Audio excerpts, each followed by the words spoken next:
Hello student, all hearing person, good evening. आप सभी को मैं पुनः बधाई देते हुए आपको ये बताना चाह रहा हूँ कि काइंड ऑफ सेंटेंस के बारे में हमने आपको बताया और टेंस चल रहा है। टेंस है present indefinite tense, past indefinite tense, future indefinite tense. तो हमने आपको इसमें बताया, अफर्मेटिव सेंटेंस बताया और निगेटिव सेंटेंस बताया। निगेटिव सेंटेंस में हमने दोनों प्रकार को बता दिया। ये आप में कभी नहीं आता तो उसके लिए हम प्रेजेंट इंडेफिनिट टेंस में कर्ता के अनुसार क्रिया लगाते हैं और उसके लिए डू या डज का, डू नॉट या डज नॉट का प्रयोग नहीं होता है, क्योंकि नेवर का शाब्दिक अर्थ होता है कभी नहीं। और कर्ता यदि एक वचन का करता है तो उसमें क्रिया यस या यस लगाते हैं। बहुवचन का करता है तो क्रिया आपकी मूल बेस फॉर्म आ जाता है। उसी तरह पास्ट इंडेफिनिट में है। पास्ट इंडेफिनिट में भी डिड नॉट का प्रयोग ना होकर के नेवर का प्रयोग हो, नेवर के साथ भी वर्ब का सेकंड फॉर्म दोनों कर्ताओं के साथ प्रयोग होता है। और उस तरह उसमें भी फ्यूचर इंडेफिनिट टेंस में भी नेवर कभी नहीं के लिए नेवर का प्रयोग होगा, उसमें विल और शैल के साथ नेवर का प्रयोग होता है। विल और नेवर कर्ता और सहायक क्रिया के बीच में कर्ता और विल या शैल plus not plus main verb का फर्स्ट फॉर्म आता है। तो इस तरह हम आज आपको चल रहे हैं nature of sentence, interrogative sentences. Interrogative sentences sentences क्या शब्द वाक्य के प्रारंभ में आने पर उत्तर यस या हाँ या यस या नो में दिया जाता है।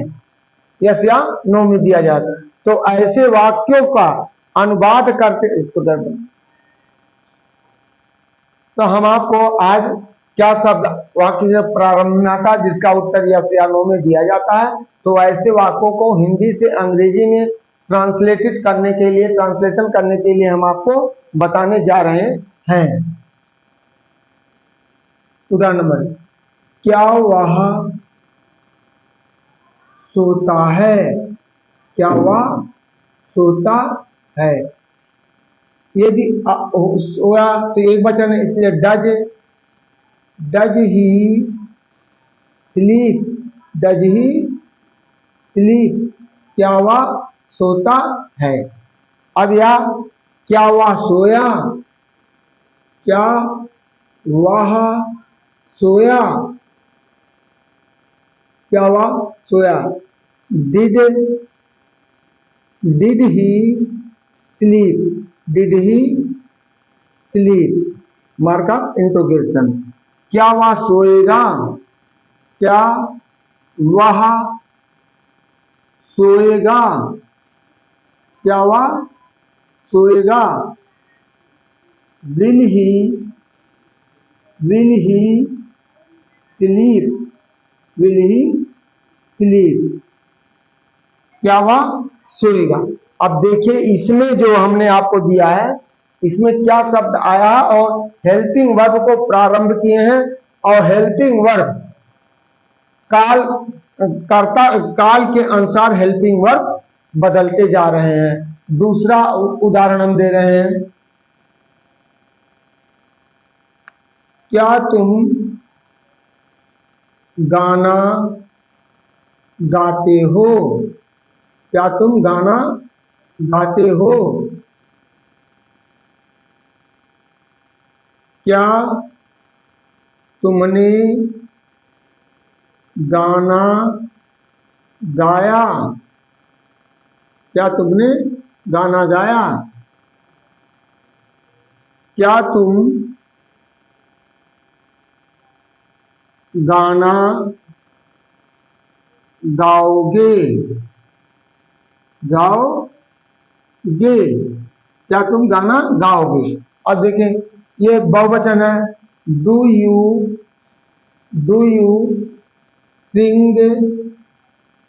सिंग ए सॉन्ग। अब did did you sing a song, did you sing a song, will you सिंग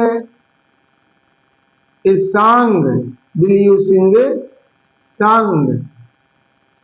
अब देखिए तीसरा उदाहरण हम ले रहे हैं, क्या मैं गांव नहीं आता हूँ, क्या मैं गांव नहीं आता हूँ, क्या मैं गांव नहीं आया, क्या मैं गांव नहीं आया, क्या मैं गांव नहीं आऊंगा, अब देखिए यहां पर भी वही क्रिया है, क्या मैं, तो क्या रहा है, do I not come to village. अब यहां देखिए did I not come to village, mark of interrogation.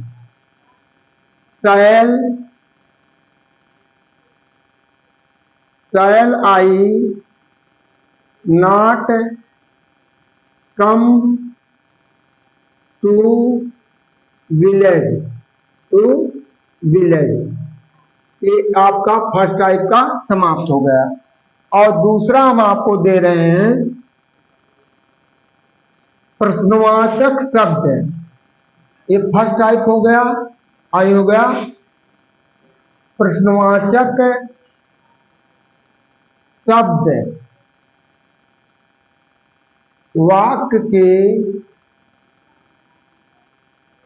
के बीच में आने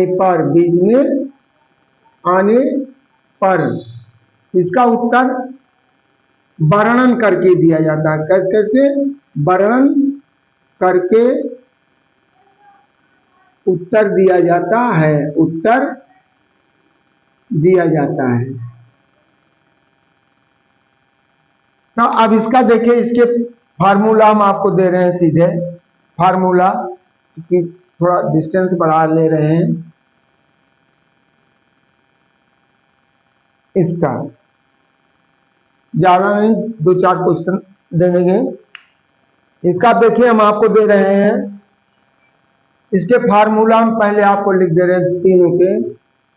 QW means question word plus helping verb plus subject plus MV का first form plus O plus C plus mark of interrogation. तो वही सूत्र यहाँ इसमें भी लागू हुआ, QW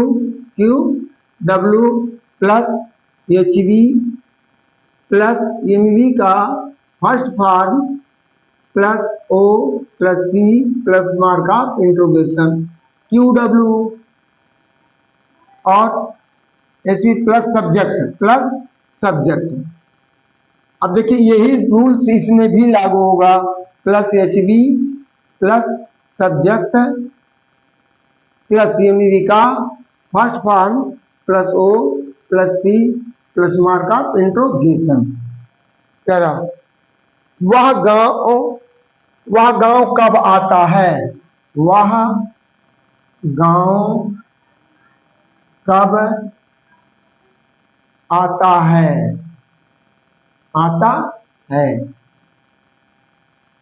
वह गांव कब आया, वह गांव कब आया, वह गांव कब आया। वह गांव कब आएगा, वह गांव कब आएगा। अब देखिए इसके अनुसार, अब यहाँ कब, तीनों में कब आया, तो मार्क ऑफ इंट्रोगेशन वर्ड यही कब बनते हैं। तो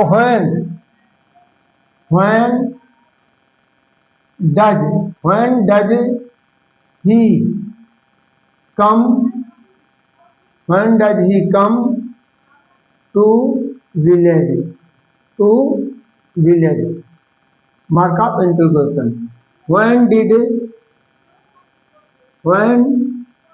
did he come to village?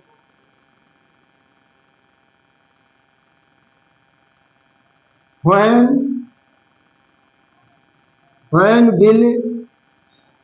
will he come to village?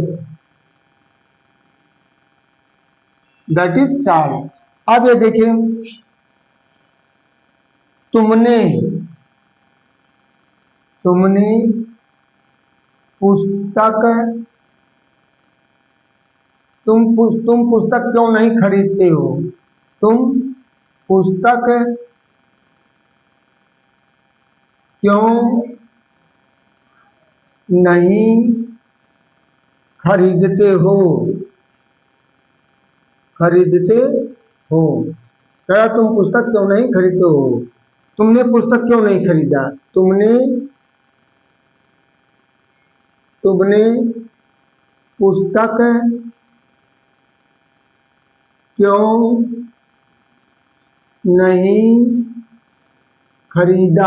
क्यों नहीं खरीदा, तुम पुस्तक क्यों नहीं खरीदोगे, तुम पुस्तक क्यों नहीं खरीदोगे। अब देखिए, अब इसका क्या होगा, अब यहाँ क्यों आया है, वाई, तो पहले आप वाई लिखेंगे, और एक वचन why do, singular plural number, why do you not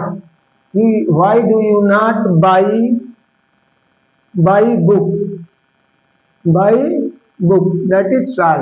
अब कह रहा why did you not buy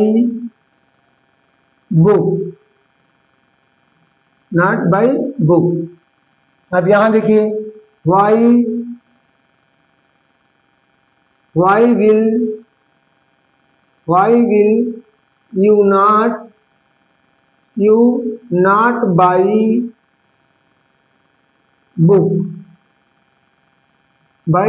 book. तो इस तरह एक उदाहरण और दो उदाहरण हमने दिया है।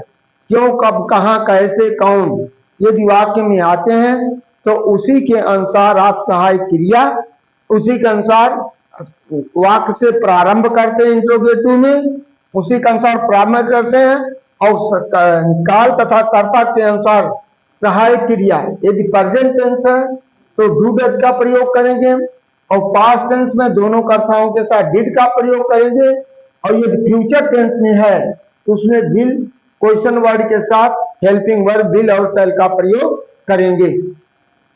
तो इस तरह आप यदि को कहीं दिक्कत होती, इससे भी बड़े वाक्य आपके लिए बन सकते हैं और बनाए जा सकते हैं। जितना बड़ा सा वाक्य आप बना सकते हैं बनाइए, और वाक्य तोड़ने का नियम फॉलो करिए, मानिए, तो जब वाक्य को आप तोड़ ले जाएंगे तो आपके लिए क्रिया ट्रांसलेशन की बड़ी आसान होगी। और इसके साथ साथ आपके पास जितने शब्दकोश वोकैबुलरी होगी उतने ही आसानी के साथ आप अनुवादित कर सकते हैं।